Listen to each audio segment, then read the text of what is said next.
సినీ తారలకు AI villain. కృత్రిమ మేధతో సెలబ్రిటీల రూపంలో విచ్చలుగా content తయారీ. యాడ్స్ నుంచి అశ్లీల కంటెంట్ దాకా రూపొందించి సోషల్ మీడియాలో పెడుతున్న వైనం.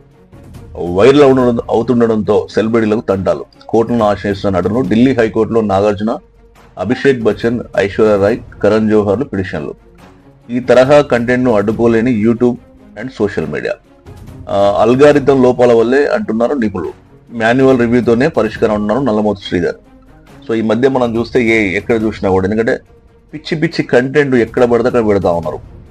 యూట్యూబ్లు, ఇన్స్టా, తర్వాత చూస్తే అన్ని సోషల్ మీడియా వేదికల్లో వీళ్ళను ఎలా వాడుతున్నారంటే వాళ్ళతోటి ఏది పడితే చెప్పిస్తూ ఉన్నారు. మరి నిజానికి ఇది నిజంగా వీళ్ళు ఎవరైతే ఉన్నారో వాళ్ళు చెప్తున్నారంటే కాదు. వాళ్ళ ఫోటోలను తీసుకొని వీళ్ళు ఏఐకి ఇస్తే ఆ ఏఐ చేస్తుంది కావాల్సిన ఫోటోను నచ్చినట్టుగా విచ్చలవిడిగా కూడా, అంటే వాళ్ళకి ఏది కావాలంటే చెప్పవచ్చు, ఎట్లా కావాలంటే చూపించచ్చు. ఎక్కడ ఓపెన్ చేసినా కూడా వాళ్ళే కనపడతా ఉన్నారు గలీజ్గా. ఎందుకంటే ఇలా మొబైల్ అనేది చాలా మందికి, చాలా చిన్నోళ్ళ నుంచి మొదలు పెడితే పెద్దల వరకు చేతిలో కూడా ఒక్కొక్క ఇంట్లో 4-5 మొబైల్స్ ఉన్నాయి.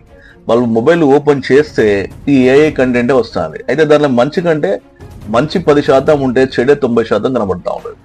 మరి దీన్ని అడ్డు వేయాల్సినటువంటి బాధ్యత ఖచ్చితంగా కూడా ఆ యొక్క ఏదైతే ప్లాట్ఫామ్స్ ఉన్నాయో, అది యూట్యూబ్ కావచ్చు, ఇన్స్టా కావచ్చు, సోషల్ మీడియా, ఫేస్బుక్ కావచ్చు, ఆ వేదికలకు ఉండాలి కూడా. కానీ ఇక్కడ ఏమైతుందంటే భారతదేశం ఒకటే కాకుండా ప్రపంచంలో మొత్తంలో ఆ యొక్క సంబంధించినటువంటి ఉన్నాయి కాబట్టి గతంలో ఈ అశ్లీల కంటెంట్ ఏదైతే ఉందో వాటిపైన వెయిట్ వేసినప్పటికి కూడా, గూగుల్ లాంటి సంస్థలు వెయిట్ వేసినప్పటికి కూడా ఇంకా కూడా మళ్ళీ వస్తూ ఉన్నాయి. ఈ ఏఐ వల్ల మాత్రం ప్రమాదమే ఎక్కువ ఉంది. దానిలో మనకు ఉపయోగం కంటే ప్రమాదమే చాలా ఎక్కువగా ఉంది. ఎందుకంటే మనకు తెలియకుండానే మన ఫోటో కానీ మన వీడియో కానీ వాళ్ళు అప్లోడ్ చేసి ఒకప్పుడు మార్ఫింగ్ చేస్తే చాలా క్లియర్గా అసలు కనపడేది. ఇప్పుడు ఇది కనపడడం లేదు, ఏం లేదు. వాళ్ళకు నచ్చిన విధంగా కూడా కంటెంట్ తయారు చేస్తూ ఉన్నారు. వాళ్ళు డబ్బులు సంపాదించడానికి పిచ్చి పిచ్చి కంటెంట్ అంతా తయారు చేసి దాంట్లో అప్లోడ్ చేస్తూ ఉన్నారు. ఏదైతే సరైన పద్ధతి కాదు.